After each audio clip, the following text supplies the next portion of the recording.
ಮಹಿಳಾ ಆಯೋಗದ ಇದರ ವತಿಯಿಂದ ಒಂದು ತನಿಖೆಯನ್ನು ಮಾಡ್ತಾ ಇದ್ದಾರೆ, ರಾಜ್ಯ ಸರ್ಕಾರ ಕೂಡ ಒಂದು ತನಿಖೆ ಮಾಡ್ತಾ ಇದ್ದಾರೆ. ಹಾಗಾಗಿ ಅದೇ ಒಂದು ಪಾಯಿಂಟ್, ಅವರು ಇನಿಷಿಯಲ್ ರಿಪೋರ್ಟ್ಸ್ ಅಲ್ಲಿ ಬಂದಾಗ ಸಂತ್ರಸ್ತರು ಹೇಳಿದಕ್ಕೂ ನಾನು ಗೌರವ ಕೊಡ್ತೀನಿ.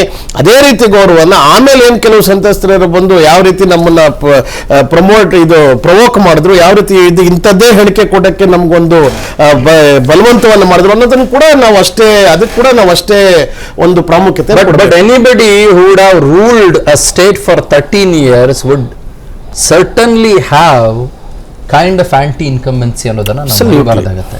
ಅದು ಮೋದಿ ಅವರ ವಿಷಯದಲ್ಲೂ ಕೂಡ ಅಷ್ಟೇ. ಚಂದ್ರಶೇಖರ್, ನಿಮ್ಗೆ ಹೇಳ್ತೀನಿ ಕೇಳಿ. He has ruled us for 10 years and has ruled Gujarat for 12 years. ಅಂದ್ರೆ 22 years in ಸುಪ್ರೀಂ ಪೋಸ್ಟ್, 22 ವರ್ಷಗಳ ಕಾಲ ಸುಪ್ರೀಂ ಪೋಸ್ಟ್. ಇನ್ನು ನಿಮ್ಗೆ ಒಂದು ಇದ್ರ ನಡುವೆ ಈ ಕಾಂಗ್ರೆಸ್ನವ್ರಿಗೂ ಒಂದು ಏನು ಹೇಳ್ಬಿಡ್ಬೇಕು ಅಂತಂದ್ರೆ, 10 ವರ್ಷಗಳ ಕಾಲ ಒಬ್ರು ಆಡಳಿತ ನಡೆಸಿದ್ರು, ಬೋರ್ಡಮ್ ಬರ್ಲಿಲ್ವಾ ಜನಕ್ಕೆ ಅಂತ ಪ್ರಶ್ನೆ ಕೇಳಿದ್ರೆ ಒಂದಂತ ಕ್ಯಾಂಟಿ ಇನ್ಕಮೆನ್ಸಿ ಬಂದಿರ್ಬೋದು, ಯಾರಿಗಾದ್ರೂ ಬರುತ್ತೆ, ಅದು ಎಂತ ಸುಪ್ರೀಂ ಲೀಡರ್ಗಾದ್ರೂ ಬಂದೇ ಬರುತ್ತೆ, ಆಯ್ತಾ. ಬಟ್ ಆ ಬೋರ್ಡಮ್ ಬಂದಿರೋದನ್ನ ನೀವು ಸರಿಯಾಗಿ ಎನ್ಕ್ಯಾಶ್ ಮಾಡ್ಕೊಳ್ಳಿಲ್ಲ ಅಂತ ನಾನು ಹೇಳ್ತೀನಿ ನಿಮಗೆ. ನನಗೆ ಭಾಳ ಬೇಜಾರಾಗಿದ್ದು ನಿಮ್ಮಲ್ಲಿ 2 ವಿಷಯಗಳು ಹೇಳ್ಬಿಡ್ತೀನಿ. ಒಂದೇ ಒಂದು ವಿಷಯ ಹೇಳ್ತೀನಿ ಕೇಳಿ, 2 ಬೇಡ. ನೀವು ಎಕ್ಸಿಟ್ ಪೋಲ್ ದಿನ ಹೇಳ್ತೀರಿ ಪ್ರಧಾನಮಂತ್ರಿ ಅಭ್ಯರ್ಥಿ ರಾಹುಲ್ ಗಾಂಧಿ ಅಂತ. ಮಹಿಳಾ ಆಯೋಗದ ಇದರ ವತಿಯಿಂದ ಒಂದು ತನಿಖೆಯನ್ನು ಮಾಡ್ತಾ ಇದ್ದಾರೆ, ರಾಜ್ಯ ಸರ್ಕಾರ ಕೂಡ ಒಂದು ತನಿಖೆ ಮಾಡ್ತಾ ಇದ್ದಾರೆ. ಹಾಗಾಗಿ ಅದೇ ಒಂದು ಪಾಯಿಂಟ್, ಅವರು ಇನಿಷಿಯಲ್ ರಿಪೋರ್ಟ್ಸ್ ಅಲ್ಲಿ ಬಂದಾಗ ಸಂತ್ರಸ್ತರು ಹೇಳಿದಕ್ಕೂ ನಾನು ಗೌರವ ಕೊಡ್ತೀನಿ. ಅದೇ ರೀತಿ ಗೌರವನ ಆಮೇಲೆ ಏನ್ ಕೆಲವು ಸಂತ್ರಸ್ತರು ಬಂದು ಯಾವ ರೀತಿ ನಮ್ಮನ್ನ ಪ್ರವೋಕ್ ಮಾಡಿದ್ರು, ಯಾವ ರೀತಿ ಇಂಥದ್ದೇ ಹೇಳಿಕೆ ಕೊಡಕ್ಕೆ ನಮ್ಗೊಂದು ಬಲವಂತವನ್ನು ಮಾಡಿದ್ರು ಅನ್ನೋದನ್ನು ಕೂಡ ಅದಕ್ಕೆ ಕೂಡ ನಾವು ಅಷ್ಟೇ ಒಂದು ಪ್ರಾಮುಖ್ಯತೆ.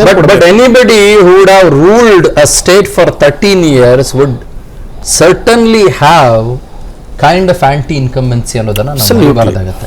ಅದು ಮೋದಿ ಅವರ ವಿಷಯದಲ್ಲೂ ಕೂಡ ಅಷ್ಟೇ. ಚಂದ್ರಶೇಖರ್, ನಿಮ್ಗೆ ಹೇಳ್ತೀನಿ ಕೇಳಿ. He has ruled us for 10 years and has ruled Gujarat for 12 years. ಅಂದ್ರೆ 22 years in ಸುಪ್ರೀಂ ಪೋಸ್ಟ್, 22 ವರ್ಷಗಳ ಕಾಲ ಸುಪ್ರೀಂ ಪೋಸ್ಟ್.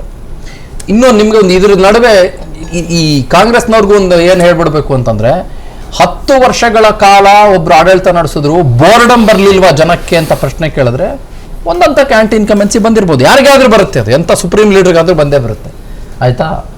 ಬಟ್ ಆ ಬೋರ್ಡಮ್ ಬಂದಿರೋದನ್ನ ನೀವು ಸರಿಯಾಗಿ ಎನ್ಕ್ಯಾಶ್ ಮಾಡ್ಕೊಳ್ಳಿಲ್ಲ ಅಂತ ನಾನು ಹೇಳ್ತೀನಿ ನಿಮಗೆ. ನನಗೆ ಭಾಳ ಬೇಜಾರಾಗಿದ್ದು ನಿಮ್ಮಲ್ಲಿ 2 ವಿಷಯಗಳು ಹೇಳ್ಬಿಡ್ತೀನಿ. ಒಂದೇ ಒಂದು ವಿಷಯ ಹೇಳ್ತೀನಿ ಕೇಳಿ, 2 ಬೇಡ. ನೀವು ಎಕ್ಸಿಟ್ ಪೋಲ್ ದಿನ ಹೇಳ್ತೀರಿ ಪ್ರಧಾನಮಂತ್ರಿ ಅಭ್ಯರ್ಥಿ ರಾಹುಲ್ ಗಾಂಧಿ ಅಂತ. ಮಹಿಳಾ ಆಯೋಗದ ಇದರ ವತಿಯಿಂದ ಒಂದು ತನಿಖೆಯನ್ನು ಮಾಡ್ತಾ ಇದ್ದಾರೆ, ರಾಜ್ಯ ಸರ್ಕಾರ ಕೂಡ ಒಂದು ತನಿಖೆ ಮಾಡ್ತಾ ಇದ್ದಾರೆ. ಹಾಗಾಗಿ ಅದೇ ಒಂದು ಪಾಯಿಂಟ್, ಅವರು ಇನಿಷಿಯಲ್ ರಿಪೋರ್ಟ್ಸ್ ಅಲ್ಲಿ ಬಂದಾಗ ಸಂತ್ರಸ್ತರು ಹೇಳಿದಕ್ಕೂ ನಾನು ಗೌರವ ಕೊಡ್ತೀನಿ. ಅದೇ ರೀತಿ ಗೌರವನ ಆಮೇಲೆ ಏನ್ ಕೆಲವು ಸಂತ್ರಸ್ತರು ಬಂದು ಯಾವ ರೀತಿ ನಮ್ಮನ್ನ ಪ್ರವೋಕ್ ಮಾಡಿದ್ರು, ಯಾವ ರೀತಿ ಇಂಥದ್ದೇ ಹೇಳಿಕೆ ಕೊಡಕ್ಕೆ ನಮ್ಗೊಂದು ಬಲವಂತವನ್ನು ಮಾಡಿದ್ರು ಅನ್ನೋದನ್ನು ಕೂಡ ಅದಕ್ಕೆ ಕೂಡ ನಾವು ಅಷ್ಟೇ ಒಂದು ಪ್ರಾಮುಖ್ಯತೆ. But anybody who would have ruled a state for 13 years would certainly have kind of anti-incumbency ಅನ್ನೋದನ್ನ ನಾವು ನೋಡಬೇಕಾಗುತ್ತೆ. ಅದು ಮೋದಿ ಅವರ ವಿಷಯದಲ್ಲೂ ಕೂಡ ಅಷ್ಟೇ. ಚಂದ್ರಶೇಖರ್, ನಿಮ್ಗೆ ಹೇಳ್ತೀನಿ ಕೇಳಿ. He has ruled us for 10 years and has ruled Gujarat for 12 years. ಅಂದ್ರೆ 22 years in ಸುಪ್ರೀಂ ಪೋಸ್ಟ್, 22 ವರ್ಷಗಳ ಕಾಲ ಸುಪ್ರೀಂ ಪೋಸ್ಟ್. ಇನ್ನು ನಿಮ್ಗೆ ಒಂದು ಇದ್ರ ನಡುವೆ ಈ ಕಾಂಗ್ರೆಸ್ನವ್ರಿಗೂ ಒಂದು ಏನು ಹೇಳ್ಬಿಡ್ಬೇಕು ಅಂತಂದ್ರೆ, 10 ವರ್ಷಗಳ ಕಾಲ ಒಬ್ರು ಆಡಳಿತ ನಡೆಸಿದ್ರು, ಬೋರ್ಡಮ್ ಬರ್ಲಿಲ್ವಾ ಜನಕ್ಕೆ ಅಂತ ಪ್ರಶ್ನೆ ಕೇಳಿದ್ರೆ ಒಂದಂತ ಕ್ಯಾಂಟಿ ಇನ್ಕಮೆನ್ಸಿ ಬಂದಿರ್ಬೋದು, ಯಾರಿಗಾದ್ರೂ ಬರುತ್ತೆ, ಅದು ಎಂತ ಸುಪ್ರೀಂ ಲೀಡರ್ಗಾದ್ರೂ ಬಂದೇ ಬರುತ್ತೆ, ಆಯ್ತಾ. ಬಟ್ ಆ ಬೋರ್ಡಮ್ ಬಂದಿರೋದನ್ನ ನೀವು ಸರಿಯಾಗಿ ಎನ್ಕ್ಯಾಶ್ ಮಾಡ್ಕೊಳ್ಳಿಲ್ಲ ಅಂತ ನಾನು ಹೇಳ್ತೀನಿ ನಿಮಗೆ. ನನಗೆ ಭಾಳ ಬೇಜಾರಾಗಿದ್ದು ನಿಮ್ಮಲ್ಲಿ 2 ವಿಷಯಗಳು ಹೇಳ್ಬಿಡ್ತೀನಿ. ಒಂದೇ ಒಂದು ವಿಷಯ ಹೇಳ್ತೀನಿ ಕೇಳಿ, 2 ಬೇಡ. ನೀವು ಎಕ್ಸಿಟ್ ಪೋಲ್ ದಿನ ಹೇಳ್ತೀರಿ ಪ್ರಧಾನಮಂತ್ರಿ ಅಭ್ಯರ್ಥಿ ರಾಹುಲ್ ಗಾಂಧಿ ಅಂತ. ಅನುಕ್ಷಣದ ಸುದ್ದಿಗಳಿಗಾಗಿ ವಿಸ್ತಾರ ನ್ಯೂಸ್ ಯೂಟ್ಯೂಬ್ ಚಾನೆಲ್ ಸಬ್ಸ್ಕ್ರೈಬ್ ಮಾಡಿ. ಹೊಸ ಸುದ್ದಿಗಳ ನೋಟಿಫಿಕೇಶನ್ಗಾಗಿ ಬೆಲ್ ಐಕಾನ್ ಕ್ಲಿಕ್ ಮಾಡಿ. ಲೇಟೆಸ್ಟ್ ಅಪ್ಡೇಟ್ಸ್ಗಾಗಿ www.vistaranews.com ವೆಬ್ಸೈಟ್ಗೆ ವಿಸಿಟ್ ಮಾಡಿ.